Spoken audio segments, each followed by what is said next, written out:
Well, a big welcome to Roger Hulley, the founder and current CEO of Alternative Software, which is still going quite strongly. So how have you been, Roger, since last time? I've been fine, thank you very much. Yes, yeah, I'm not too bad. Thank you very much for asking. I'm enjoying this warm weather.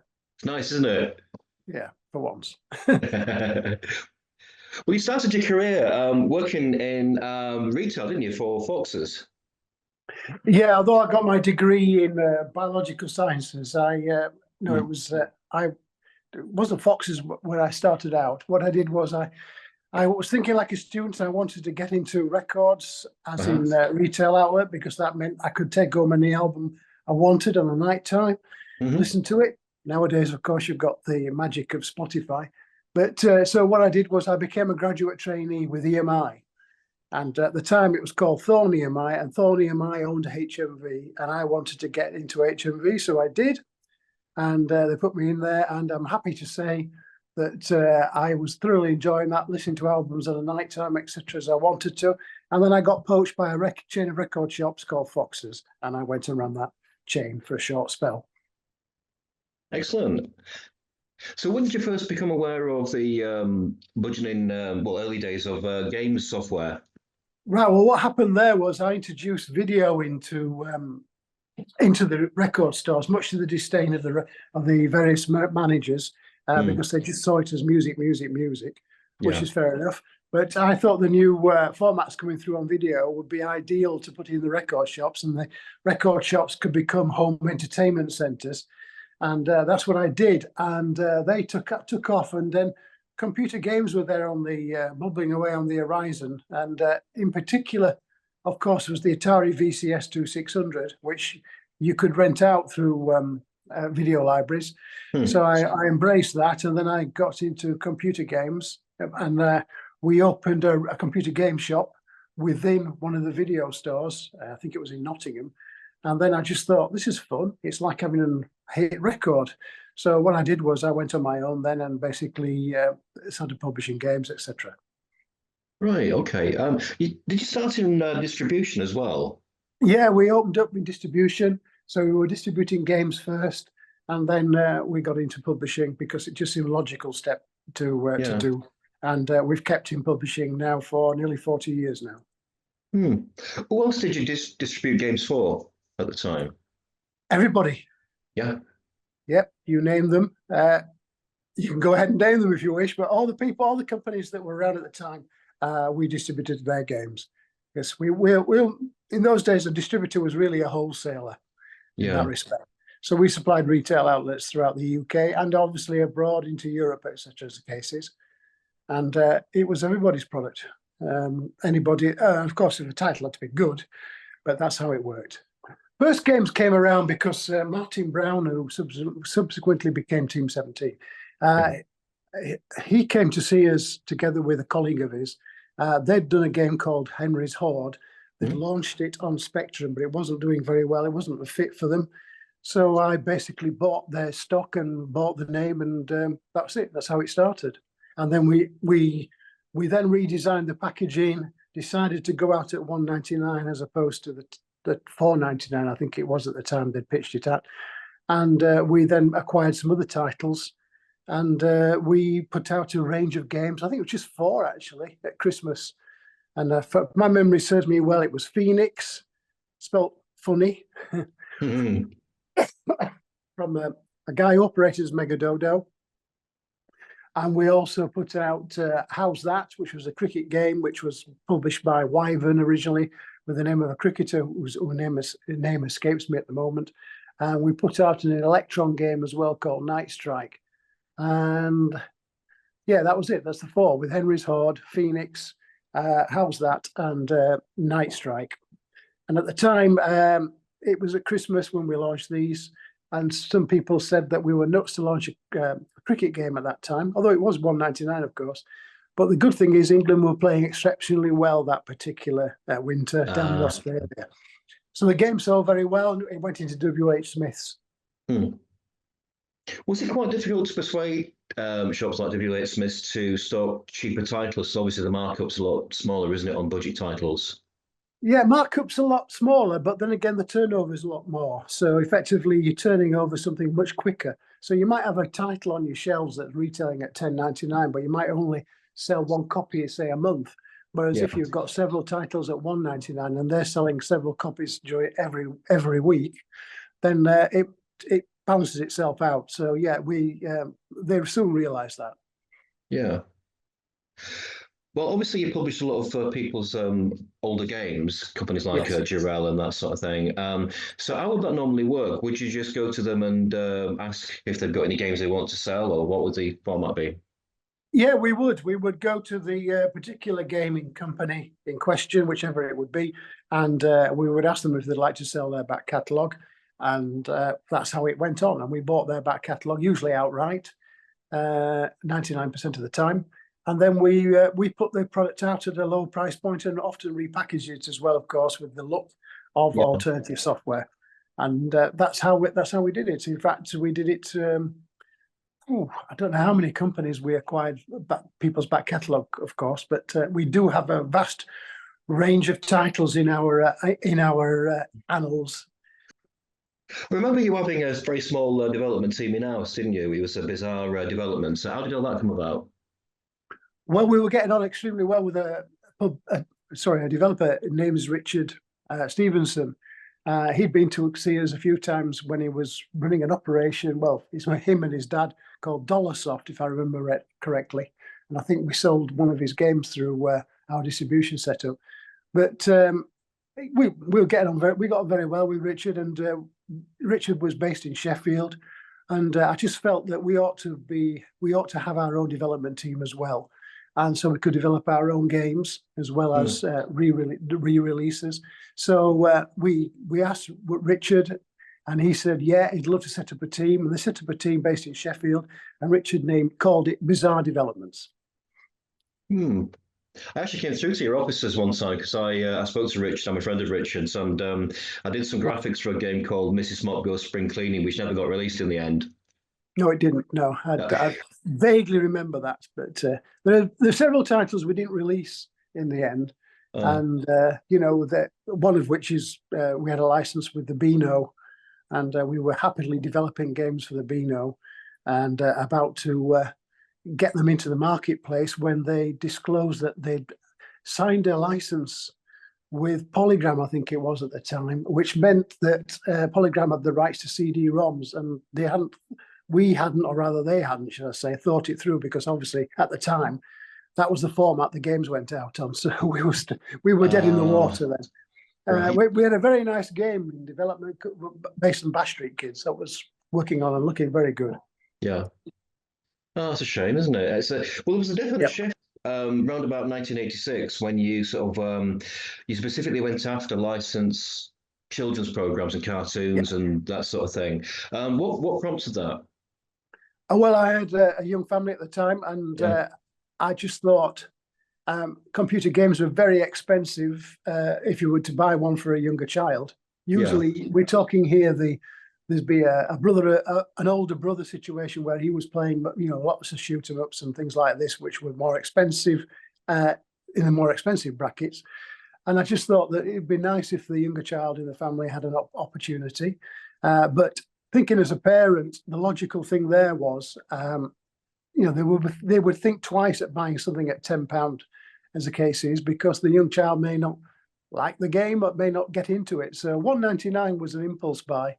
And usually parents bought the games for the younger member of the family. So one of the big games we did, of course, which Enigma did development for, which you may remember, was Postman Pat, which was won an award, and I think was #1 in the budget chart for about 6 weeks or something, maybe longer.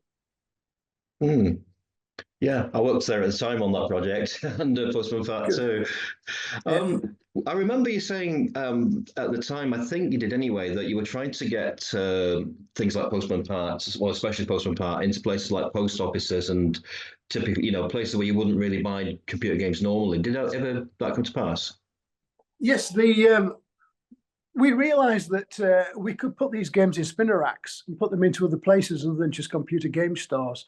So that's how we embraced that. We suggested to people that they could put a spinner rack and put our games in, and they would, obviously if they had footfall, they should be able to sell them, and indeed they did. Mastertronic were doing the same thing. Right. Okay. When it came to designing the games, how much input did you have on the actual design of things like Postman Pat? Postman Pat had a reasonable contribution towards that. In fact, that what I wanted was a game that a younger child could play, and he wouldn't get killed, I use the word loosely, in the first few, screens, etc., and therefore lose interest. So I wanted to create a game where they could just explore if they wanted to, drive the van around and go see Mrs. Goggins and all the other characters, not necessarily playing the game, but just interacting with them as the case is. And I also ensured that the font, or asked the developers to ensure that the font was in uppercase and lowercase. So that worked with how they were being taught, how to write and read at that particular time. So yeah, Postman Pat was deliberately designed so that, you could just simply drive around the van and not necessarily get killed. And then if you wanted, of course, you could then do the tasks that were set out in the game. Right. Okay. I remember working on the titles because I sorry to name drop myself all the time, but I worked on things like Sooty and Sweep and Official Father Christmas, and I know that IP license holders are very, very, they're very protective of the characters, aren't they? The cartoon owners, particularly now. Yeah, particularly now. But so we weren't allowed to do things like we can't kill a character off, you can't see Sooty or Sweep getting killed. So how did that affect the game designs, do you think? Well, it just meant that you and the developers and ourselves had to just think a little bit more carefully. We couldn't just zap things and shoot at objects. So we had to do it. I think Sooty and Sweep was magical spells because Sooty's a magician, isn't he? Yeah, of course, that's right. Of course, he's a magician. Yeah. So we had him basically waving his wand around and solving issues that way, as opposed to getting out an Uzi and shooting at things. Yeah, we had to think carefully that we didn't basically damage the license, the IP, and we made it so it appealed to young children as such, and also parents. And Sooty and Sweep was a great success. Actually, it was a great title. It did very well, and we did Sooty and Sweep 2, if I remember correctly. And in Sooty and Sweep, I know we put a trapdoor in a secret room, which if you jumped up and down the trapdoor, you could go into the secret room and collect more objects. And my son found that out and thought he'd basically, shall we say, latched something that nobody else knew about. Latched into something else nobody else knew about. But of course, you guys and ourselves have put that in there. Which was your biggest selling title at the time, for the cartoon licenses? Cartoon license, the biggest selling title at the time in licenses would have probably been Yogi Bear. Yeah. But then later on, it was Thomas the Tank Engine. But I'm not sure exactly when the Thomas Tank Engine overtook Yogi Bear. But Yogi Bear was a game we acquired from, I think it was Piranha. I could be wrong. I think it was Piranha. Trapdoor did very well as well. That was a great game. Don Priestley, Trapdoor through the Trapdoor. Great game, that.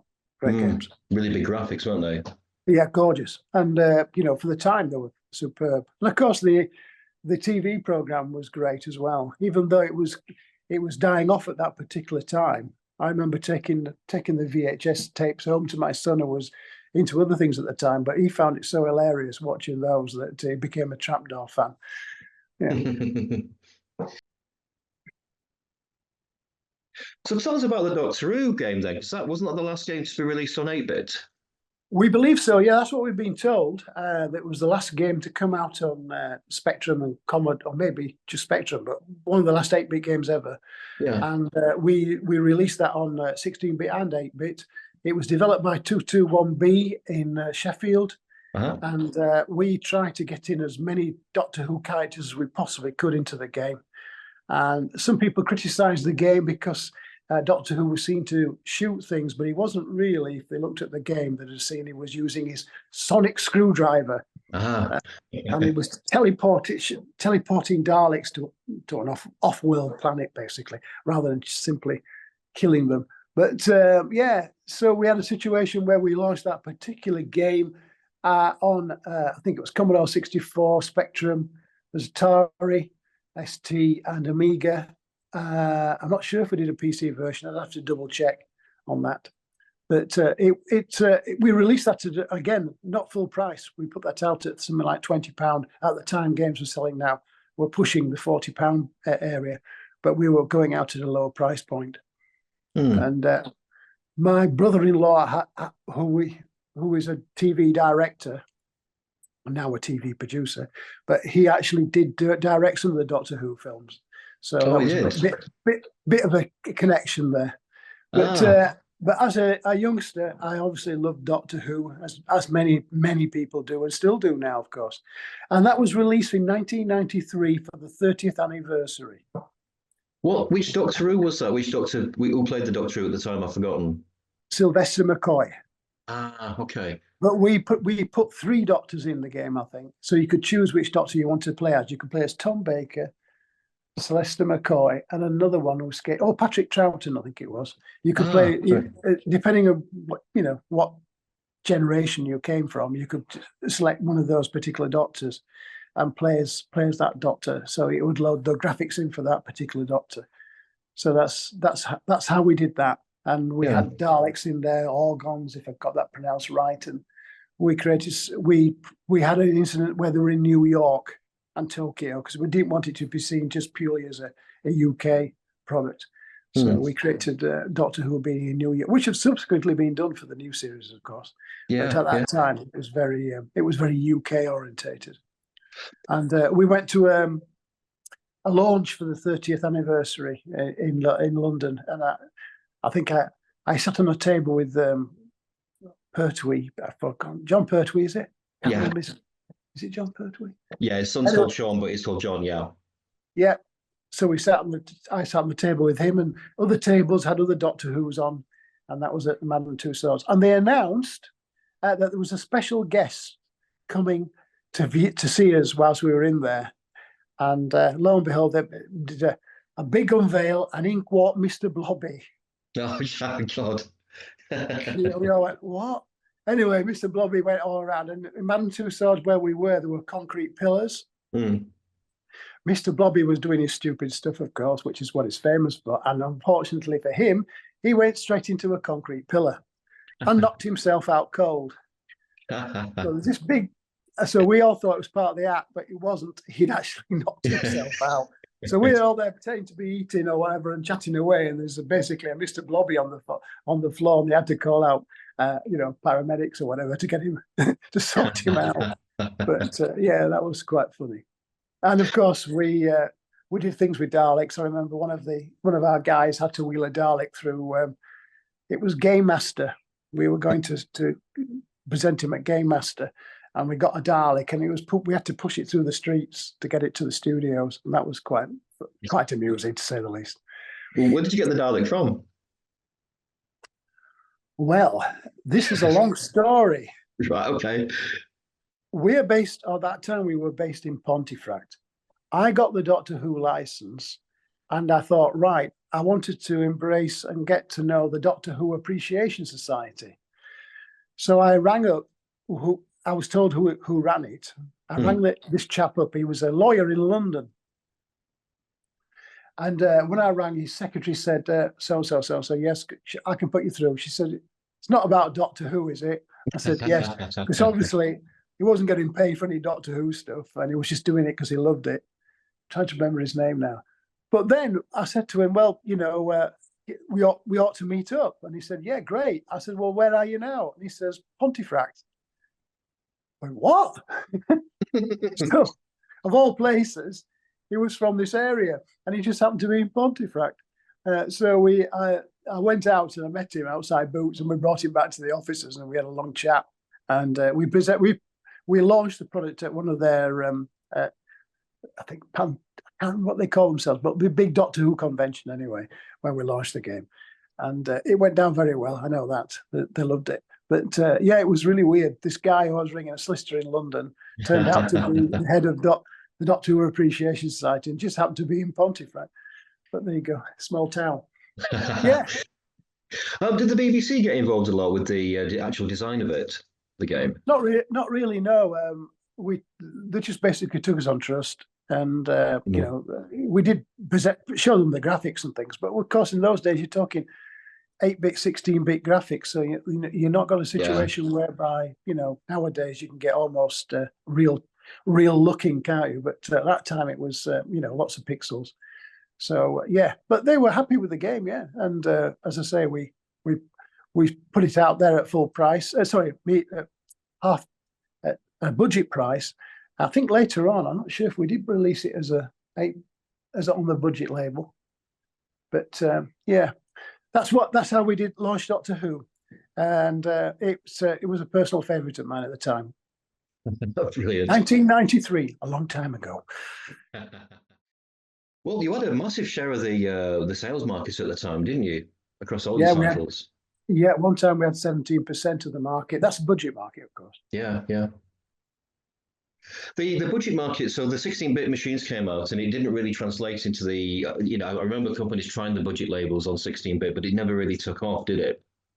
No, budget on 16-bit was tricky because the reviewers would look upon the game as if it was a full price title and just review it on that basis. Yeah. So there is an example of that just recently where, well, not if it was recently, but I just happened to drop on it, where somebody's reviewed one of our children's games. I think it was a Count Duckula game, and comparing it to what would have been the full price, $29.99 titles that were out at the time. When clearly we were designing a game that young children could play, and we were putting it out at a budget price point. So the comparisons were wrong. And what they should have looked at was A, the price, and B, the fact of who it was catering for. And that's something that not only ourselves but others struggled with on budget on 16-bit. Yeah. Unless it was a re-release, of course. Yeah. Was there any licenses that you tried to get that you couldn't get hold of? Yeah, a little story about the Addams Family. I thought the Addams Family at the time, which is well before the films, but I have to point out, would make a cracking computer game. So what I did was I tried to track down the IP owner of the Addams Family, which turns out to be, or at the time, Lady Barbara Collington. I may have pronounced that wrong. And but the way I found that out was I happened to ring up one of the studios in America who had done the TV series, I think it was. And I was talking to the guy there, and he happened to be on a bus at the time. I think he was on his mobile. Mm-hmm. And I just said to him, look, I'm interested in a license. And I was always looking for, lower hanging fruit, so to speak, because it was obviously going to go out on a low price point. And I said to him, the Addams Family. And with that, he went, Addams Family? Surely not. And with that, the coach or whatever he was on, all the guys on there started going, da-da-da-da-da. And I'm sure, well, not sure, but I have a sneaking suspicion that that might have just, little light bulb might have gone in his head and thought, hello, this could make a good film. Anyway, a few years later, there was an Addams Family film, as you know, and there were several of them, and that's my claim to fame. So I might have started that idea off by ringing a guy on a coach in America. And then it turned out that, unfortunately, Lady Barbara Collington was hard to pin down. She had about 3 houses, and it was becoming a bit of a problem trying to get hold of her and to explain what we wanted to do. So I switched, and we signed The Munsters, which was the other comedy that was out at the time based upon, grotesque characters. And we launched The Munsters. That was developed by Tech. I remember Tech. Yeah. So we took the posters and things like that were created for it, and we worked on that as the inspiration for the art. The box packaging is gorgeous, actually. It's probably it really does sum up the game, and we obviously did it with tongue in cheek, so it was funny as opposed to scary. And it did reasonable business. It did reasonable sales. Did you ever consider going into the handheld market as well? Yeah, we have launched some games in the handheld, but we haven't really embraced console like others have, because, being a smaller company and obviously having a younger family at the time, I thought that the amount of money you could have to put into a console game was quite, was a lot. I mean, it's a lot in Yeah. computer games anyway, but even more so at that time in console games, man hours and all that sort of thing. So I just thought that, is it worth the risk? Because quite simply, a lot of companies did one game, spent threw everything at it, and then it just basically turkeyed and didn't sell, and bingo, they Yeah. disappeared. So we were more in, as coming from budget, of course, we were into lower price point, nice value for money games, and that's what we were about, and also acquiring people's back catalogue, of course. Yeah. Tell us about the fire, because that was quite devastating, wasn't it?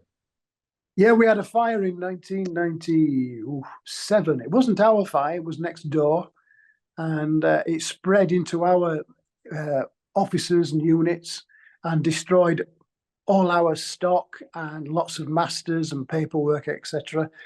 And it was a case of somebody had broken into the offices next door to steal some money or whatever the case is, and for some strange, bizarre reason, decided to set fire to the place. Oh, and I remember driving in, the alarms were going, and it was at night time, and I thought, oh, that alarm is going to get there, because often the alarms used to go. And I thought, as I'm driving in, I came in over a hill, and I saw these flames in the distance, and I just thought to myself, oh, that's not my place. It was. Oh, God. So that was catastrophic in that respect, that we suddenly had to rethink. So we then, for I think about 6 months, we had a tarpaulin for a wall. It was crazy. But we came through that, and we created a new range of products called Premier Sports, which we work with football clubs. Yeah. And what is that? Premier Sports were PC personalization software mostly. And what it was, there were things like iSupport, and that was the name of the range. And we did iSupport, Leeds United, iSupport Man United, etc., etc. And you could customize your PC with all things to do with your particular football club. Of course, you can do that now anyway, but in those days, we supplied all the imagery, the sound effects, the music, etc., for them to be, and in a format that they could actually do it quite easily. We also did a range of, which now, of course, is old hat, but we did a range of screensavers as well that were purely focused on the football club in particular. And I think we had all the Premiership on board. I'm trying to think, I think there was just one club we didn't. But the main license there was, as a Leeds United fan, it's hard to say, but the main license was Manchester United. Yeah. Right. And did you do some Harry Potter stuff as well? Because you've increased your range to quite a lot of things, haven't you? Yeah. Well, out of that fire, we were in a situation where we had created for Thomas the Tank Engine an electronic, I use the word loosely, colouring book. Right. Basically, and obviously these things have been done now several times over. But at the time, it was quite novel. In fact, the only other one out was by Tynesoft, which they did a Teenage Mutant Ninja Turtles colouring book. So we did it on Thomas Tank Engine, and then we took time out to work on that, and we created very powerful print studios and multimedia studios. So much so they were that good that the printer manufacturers approached us, and one of the biggest ones we did, well, the first one we did was with Canon. When we did Lord of the Rings films, we did all 3 films, and we created a product for them and also for retail, and that was the Two Towers Activity Studio. And they took that on board, and they used it to help sell their printers. And in fact, it produced gorgeous software and products. I remember going to Amsterdam to present it to them, some of the things that they printed out, because we got their printers, the particular one, before anybody else did, with a view to making sure that it worked very well with that particular printer in question. Not only just that one, but many others, but basically got the best out of that printer. And I remember the guy confiscated the printouts because he didn't want anybody else to see them, because they were retail quality. It produced retail quality posters, and we put that out with Canon. We also put it into retail, and then we did, subsequent to that, we did a product with Hewlett Packard, which was based on the Hulk, the film. And we've done, since then, we've done a Manchester United product with Dell. No, was it with Dell? No, Epson. Epson. We did a Spider-Man product with Dell, and we did Harry Potter later on with Canon, and that's an activity studio that has all the content from all 8 films. So that's all in there. 7 films, technically speaking, but as you know, the last film was put into 2 parts, and that was done in 17 languages. Brilliant. It's a gorgeous product, and we worked with Canon and Warner Brothers on that particular title. Right. How much input did they have on that? Like people like Warner Brothers? They had a lot of input on that one. They would come back to us and basically say so-and-so wasn't right, a particular color or whatever we'd used, but we were trying to work to what we call the style guide. Each license nowadays tends to have a style guide, which guides you into what sort of look, font, etc., colors can be used on that particular character. And although we stuck to that, there was obviously a case of, well, no, you haven't seen that quite right. So we did quite a few changes. The Lord of the Rings was a nightmare one, in so much that we'd created this Two Towers product, and we'd shipped it with all the approvals, and we'd shipped it to Canon, and it was going out.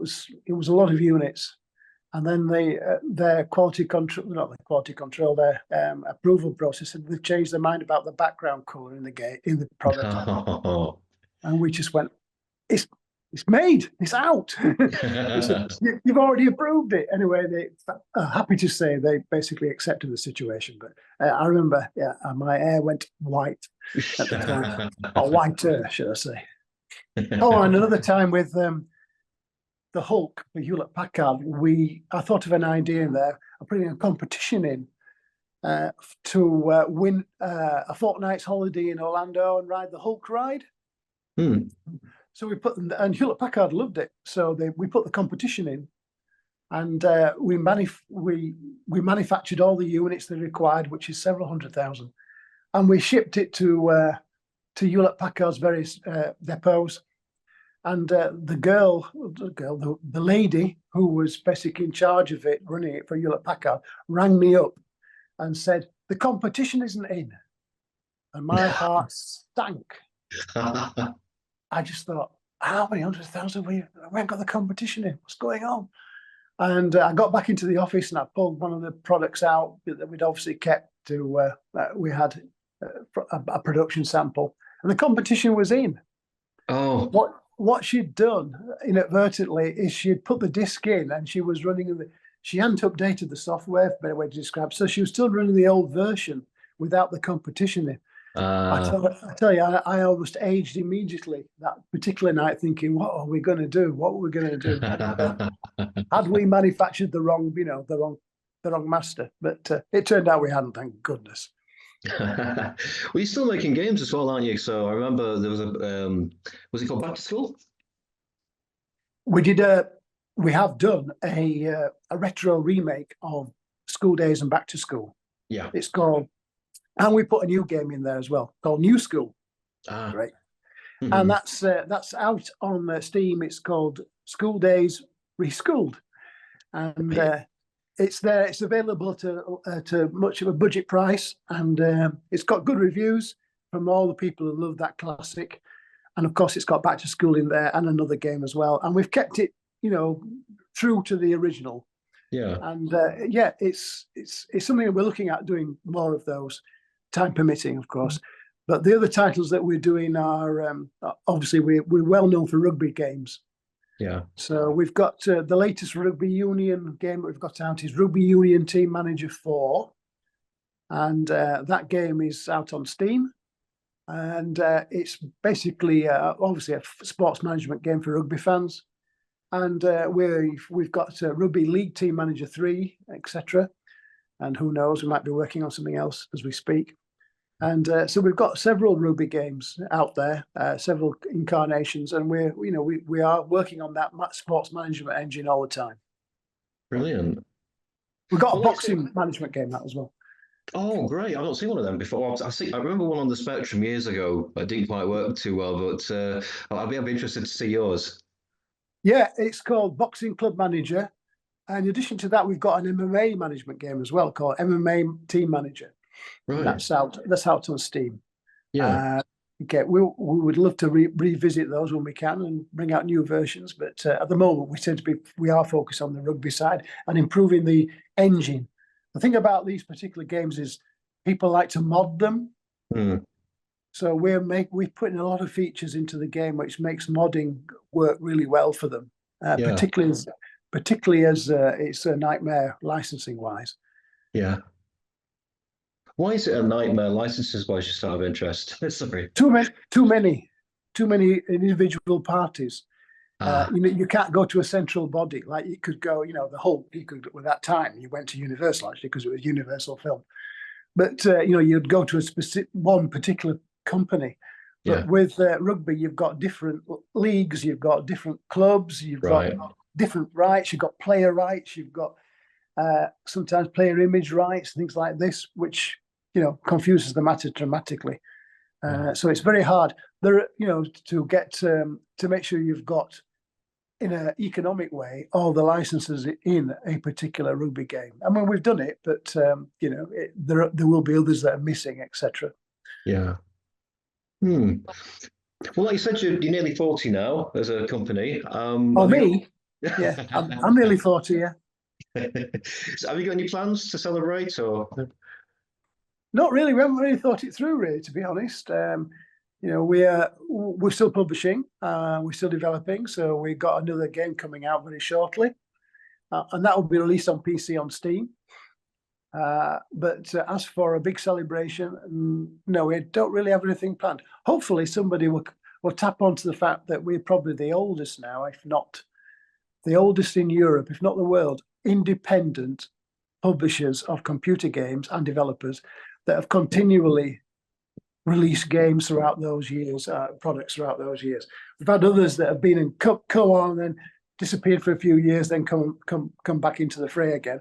But I think we're the only continuous one. And as I say, we're independent. We haven't been swallowed up by a multinational. Yeah. Very Well, multinational. it's been a really interesting chat, Roger. Thank you for all this. No problem. Anytime. Excellent. Okay. Well, maybe I'll see you in 10 years and then do another one. Yeah. Sure.